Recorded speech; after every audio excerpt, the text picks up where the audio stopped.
السلام علیکم دوستوں، آپ دیکھ رہے ہیں ازی ٹی وی اور میں ہوں آپ کا پیارا دوست ایاز شیخ۔ دوستوں، قیامت کب آئے گی اس کا علم صرف اللہ کو ہے۔ اللہ کے سوا کوئی نہیں جانتا کہ قیامت کب آئے گی۔ البتہ اللہ تعالیٰ نے اپنے پیارے رسول صلی اللہ علیہ وآلہ وسلم کے ذریعے قیامت کی کچھ ایسی نشانیوں کا ذکر فرمایا ہے جن کا ظہور قیامت سے پہلے ہوگا۔ قیامت کی ان نشانیوں میں سے بڑی نشانی دجال کا ظہور ہے، اور دجال کے فتنوں کو دنیا کا سب سے بڑا فتنہ کہا گیا ہے، اور فرمایا کہ اس سے بڑا فتنہ نہ تو کبھی آیا ہے اور نہ کبھی آئے گا۔ دوستو، آج ہم آپ کو احادیث نبوی صلی اللہ علیہ وآلہ وسلم کی روشنی میں دجال کے بارے میں بتاتے ہیں۔ حضرت ابو امامہ رضی اللہ تعالیٰ عنہ سے روایت ہے، نبی صلی اللہ علیہ وآلہ وسلم نے ہم کو خطبہ دیا اور ایک لمبی تقریر فرمائی، اس میں دجال کا حال بھی بیان کیا۔ آپ صلی اللہ علیہ وآلہ وسلم نے فرمایا، جب سے اللہ تعالیٰ نے اولاد آدم کو پیدا کیا ہے اس وقت سے اب تک دجال کے فتنوں سے بڑھ کر کوئی فتنہ نہیں فرمایا۔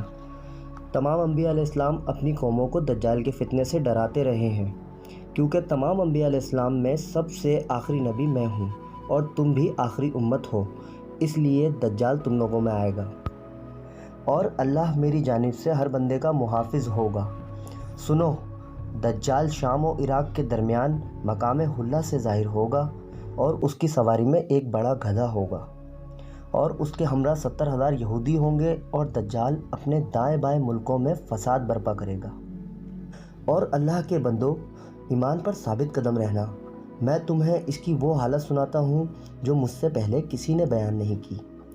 پہلے تو وہ نبوت کا دعویٰ کرے گا، پھر کہے گا کہ میں خدا ہوں، نعوذ باللہ، اور تم مرنے سے پہلے خدا کو نہیں دیکھ سکتے۔ پھر دجال کیسے خدا ہوا؟ اس کے علاوہ وہ کانا ہوگا، تمہارا رب کانا نہیں ہے۔ اس کی پیشانی پر کاف فے رے لکھا ہوگا، جسے ہر مسلمان پڑھ لے گا۔ نبی صلی اللہ علیہ وآلہ وسلم نے فرمایا، جب دجال ویرانے میں سے گزرے گا تو اسے حکم دے گا کہ اپنے خزانے نکال، تو زمین اپنے سارے خزانے اگل دے گی، اور اس کے ساتھ جنت اور دوزخ ہوگا۔ لیکن اصل میں جو جنت ہوگی وہ آگ ہوگی اور دوزخ جنت ہوگی۔ پھر جو شخص دوزخ میں ڈالا جائے اسے چاہیے کہ سورہ کہف کی ابتدائی آیات پڑھے، تو وہ دوزخ اس کے لیے آسائش کی جگہ ہو جائے گی، جیسے کہ ابراہیم علیہ السلام کے لیے ہوئی تھی۔ دوستو، روایت میں آتا ہے کہ اس دور کا ایک شخص ایسا بھی ہوگا کہ جسے دجال چیر کر اس کے 2 ٹکڑے کر دے گا، اور پھر کہے گا کہ دیکھو میں اسے پھر زندہ کرتا ہوں، اور پھر کہے گا کہ کیا تم لوگ اس کے بعد بھی مجھ پر ایمان نہیں لاؤ گے؟ اللہ تعالیٰ اس کا فتنہ پورا کرنے کے لیے اسے پورا کر دے گا۔ پھر دجال اس بندے سے پوچھے گا، تیرا رب کون ہے؟ تو وہ کہے گا، میرا رب اللہ ہے، اور تو اللہ کا دشمن دجال ہے۔ اللہ کی قسم، اب مجھے پورا یقین ہو چکا ہے کہ تو دجال ہے۔ دوستوں، اللہ اپنے بندوں کی آزمائش کے لیے اس سے بڑے عجیب و غریب کام ظاہر کرائے گا۔ جب دجال زمین کو حکم دے گا تو وہ سبزہ اگائے گی، اور آسمان کو حکم دے گا تو وہ بارش برسائے گا، اور اس روز چرنے والے جانور خوب موٹے تازے ہوں گے اور تھن دودھ سے بھرے ہوں گے۔ دجال کے پاس کھانے پینے کی چیزوں کا بہت بڑا ذخیرہ ہوگا، جس کو چاہے گا دے گا، جو جماعت اس کی مخالف ہوگی اس کی اشیاء ضرورت بند کر دے گا، اور اسی قسم کی بہت سی تکلیفیں مومنوں کو پہنچائے گا، مگر اللہ اپنے فضل سے ہر بندے کو رزق دے گا۔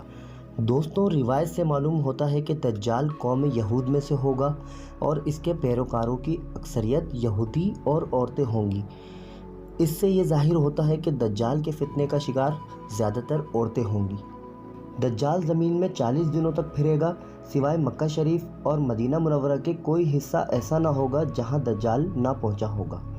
مکہ اور مدینہ میں فرشتے اسے تلواروں سے روکیں گے، اور محافظ فرشتوں کی وجہ سے مکہ شریف میں داخل نہ ہو سکے گا، اور پھر وہاں سے مدینہ منورہ کا رخ کرے گا، اور اس وقت مدینہ منورہ کے 7 دروازے ہوں گے۔ ہر دروازے کی حفاظت کے لیے اللہ 2 فرشتے متعین فرمائے گا، جن کی وجہ سے دجال اور اس کی فوج مدینہ منورہ میں داخل نہ ہو سکے گی۔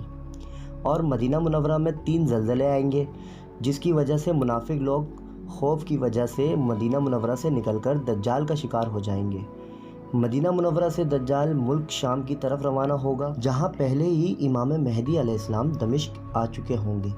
اور دجال کے ساتھ جنگ کرنے کے لیے فوج تیار کر رہے ہوں گے اور جنگی سامان تقسیم کریں گے۔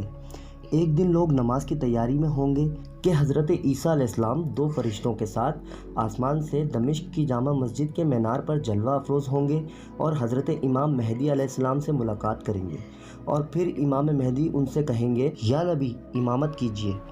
عیسیٰ علیہ السلام فرمائیں گے کہ امامت تم ہی کرو، کیونکہ یہ عزت اللہ نے اسی امت کو بخشی ہے۔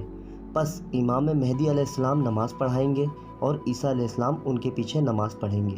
نماز کے بعد امام مہدی علیہ السلام عیسیٰ علیہ السلام سے کہیں گے کہ یا نبی اللہ، اب لشکر کا انتظام آپ کے سپرد ہے، جس طرح آپ چاہیں انجام دیں۔ تو وہ فرمائیں گے کہ یہ کام بھی آپ ہی انجام دیں، میں تو صرف دجال کے قتل کے لیے آیا ہوں، جس کا قتل ہونا میرے ہی ہاتھوں مقدر ہے۔ پھر عیسیٰ علیہ السلام دجال پر اور اسلامی فوج دجال کے لشکر پر حملہ آور ہوں گے اور خوب زور و شور کی جنگ ہوگی، اور دجال عیسیٰ علیہ السلام کے مقابلے سے بھاگے گا اور عیسیٰ علیہ السلام اس کا تعاقب کریں گے اور مقام لوط میں جائیں گے اور نیزے سے اس کا قتل کر کے لوگوں پر اس کی ہلاکت ظاہر کریں گے۔ تو دوستوں، دور نہیں وہ وقت جب قیامت آئے گی اور دجال فساد اور فتنے پھیلائے گا۔ بس اللہ سے دعا ہے کہ وہ ہمیں ایمان پر ثابت قدم رکھے اور ہمیں عیسیٰ علیہ السلام اور امام مہدی علیہ السلام کے لشکر میں شامل ہونا نصیب کرے۔ آمین الہی آمین۔ یہاں پر ہم اپنی ویڈیو کا اختتام کرتے ہیں اور امید کرتا ہوں کہ آپ کو میری یہ ویڈیو پسند آئی ہوگی۔